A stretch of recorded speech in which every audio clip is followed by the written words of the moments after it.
This is Mika. So, what do you think? These words can make people feel very uncomfortable.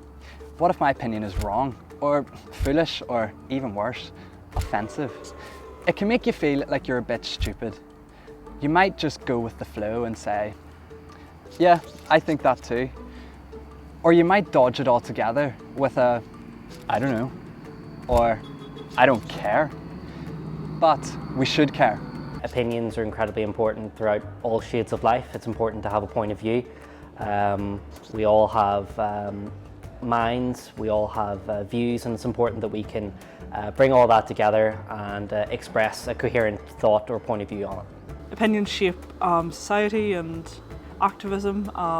If you take the repeal referendum in the Republic, that was a massive cultural shift that came about through people, I think a lot of people really questioning for the first time, what do I really think? Social media is full of people's opinions on every topic under the sun. You'll find lots of ready-made opinions there for the taking. But really, you want your own. So how can you understand an issue and get confident with your opinion? I would get a variety of different sources, sort through it, and come to a conclusion off the base of that. So it really is important to research your position. Is it based on fact? Is it based on opinion? Very often, two people can look at the same report and take two totally different takes from it. Look for the hard facts. Statistics on, say, immigration can be found on government websites.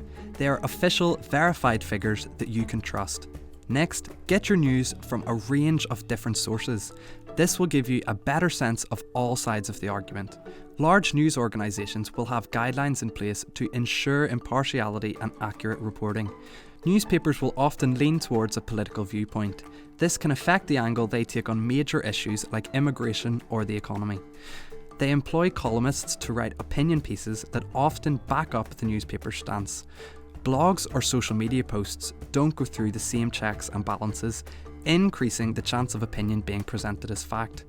And fake news? Well, that's just outright lies masquerading as legitimate journalism. It is very common that on Twitter, on Facebook, you will see on social media people just reporting something that just isn't true, something that just didn't factually happen. In the age of the internet, it's really easy to forge a photograph or to just totally misrepresent or distort something, and for that to go viral. We've all been caught up in it, but it's really important to take a step back, think, is this true? Did this really happen? In terms of getting information, forming political opinions, and trying to work with people, you really need to be looking at things from two different angles at the one time, particularly in such a divided place like Northern Ireland. I have no problem with people having a different opinion than me, but some people do very much disagree and very passionately disagree to the extent that they feel that they can't really any longer be friends with you because of it. Lively debate is fueled by people with passionate views, but to truly develop as a person, you have to be open to new ideas.